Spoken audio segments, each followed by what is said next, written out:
I'll see you at endurancenation.us. Endurance Nation.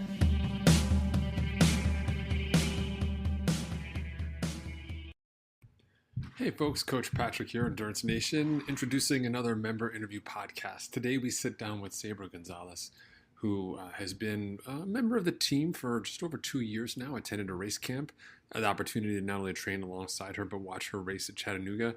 She brings a swimming background to the table and a passion for endurance sports and challenging herself.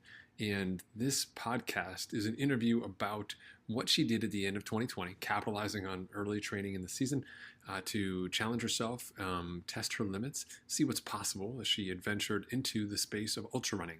We have a growing group here inside the team who do ultras, anywhere from 50K all the way up to 200 miles and multi-day treks. And it's certainly become something more appealing to people as normal organized events have gone off, sort of the regular schedule. And until we get them back, people are exploring unique opportunities like the one that Sabra did. How she did it, the way she walked through it is just so useful to hear. She tells a really great story, and it's through her actions. These are just the words that go alongside them. She's just one of many people inside the team who not only help all of us get better, but make sure that we're all having a hell of a lot of fun while we're doing it too. So with that said, sit back and enjoy my interview with Sabre Gonzalez. Endurance Nation.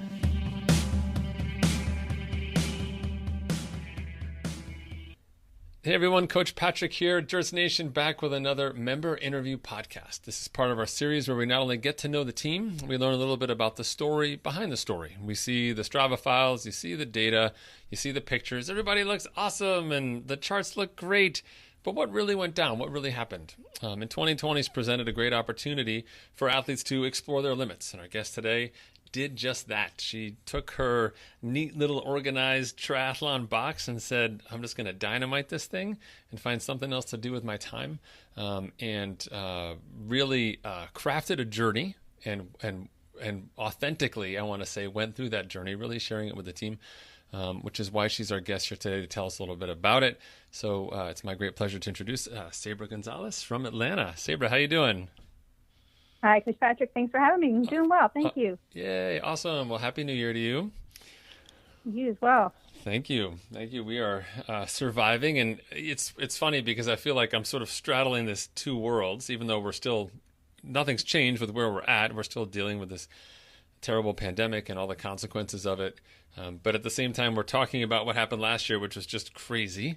But we're already, people are already talking about this year, and in April I'm going to do this, and in May I'm going to do that. So I'm glad we're capturing this because I don't want to lose sight of some of these great things that happened in the year that was 2020. How do you feel about your 2020 from a racing perspective? I feel pretty fortunate to be able to even had a few races in there. Mm-hmm. And if I were to look back and say I would be racing, I didn't think it would actually be happening because I initially had my tri-season all mapped out, and everything got canceled because of COVID.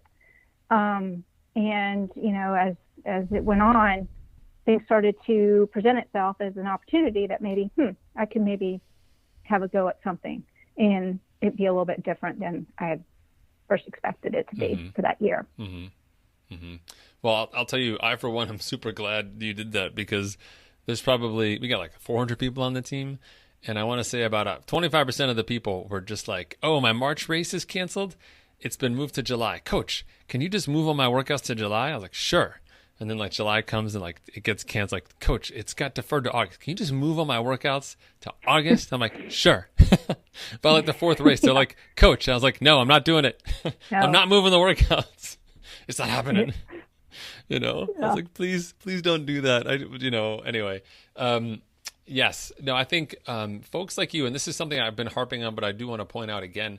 I think there's a great deal of athletic self-confidence, which is something that we don't necessarily wrestle with here on the podcast or just in general, where athletes are comfortable being an athlete, like athlete first, sport second, and being able to say, all right, I had this plan, I have this long-term plan, and these are the races I want to do. It fits with last year, and it neatly fits with what I want to do next year, and sort of this general sense of a trajectory. But when all of that external opportunity is disrupted, athletes internally, right, that self-confidence level, they don't have high self-confidence. They're just chasing the races, right? So that's what these people were doing, the 25%. Just give me the next one. I'll take whatever it is. Give me the next one, right? You know, they're the people at the convenience store counter, like getting a lottery ticket and, you know, using the $10 they just got to buy the next one. Like, just keep rolling it over. But then there are athletes like yourself who said, all right, this is just not what's going to happen. So I'm going to pick something different, off the beaten path.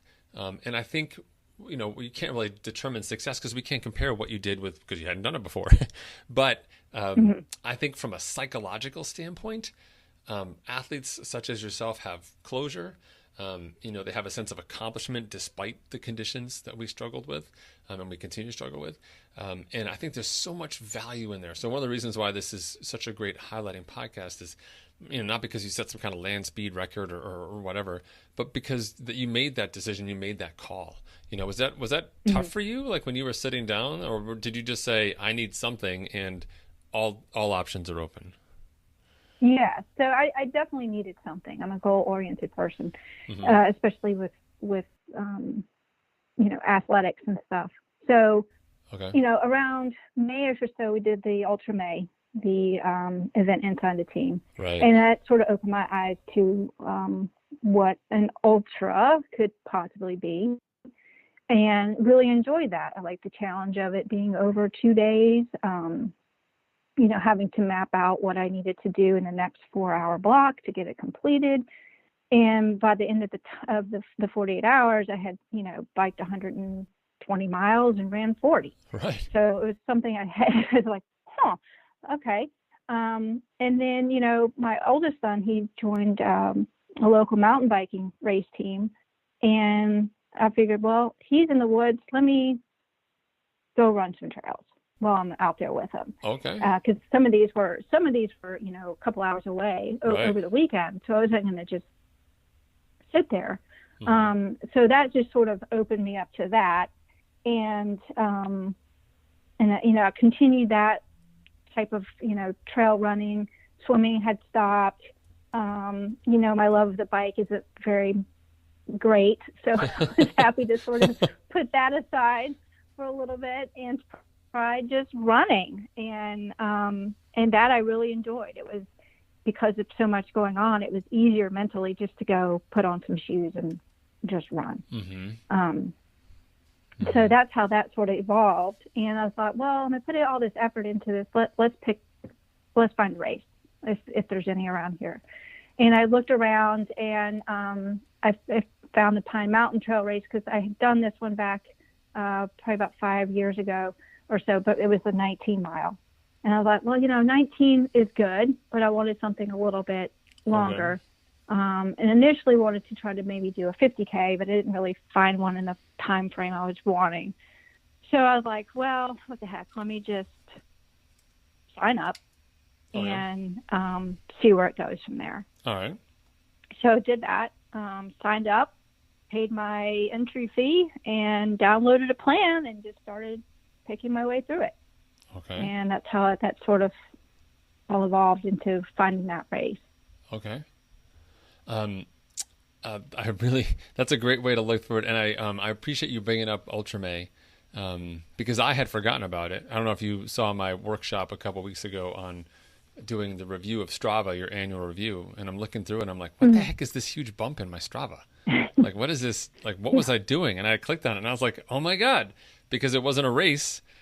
I didn't think of it so much as an event, but you're right. It's a real gateway event. For those of you not knowing, we'll probably do it again this year. It's a play on what David Goggins does with his, 48 miles in 48 hours or whatever it is. So every 4 hours, you've got to do an hour of exercise. We made it a little bit harder. So an hour of running or an hour of cycling. And so people got creative with the schedule and alternated, like you said. So it generally was, run for an hour and then easy hour on Zwift together, social with chatting online. But yeah, it was a huge session. And you're not alone in people who were sort of really amazed at what they could do, right? It wasn't something, when you break it out over 2 days, you're like, okay, logistics are hard, but physically you're like, oh, that wasn't, wow, I'm not that far away from that thing. that we talk about. So I appreciate you highlighting that. And I do encourage others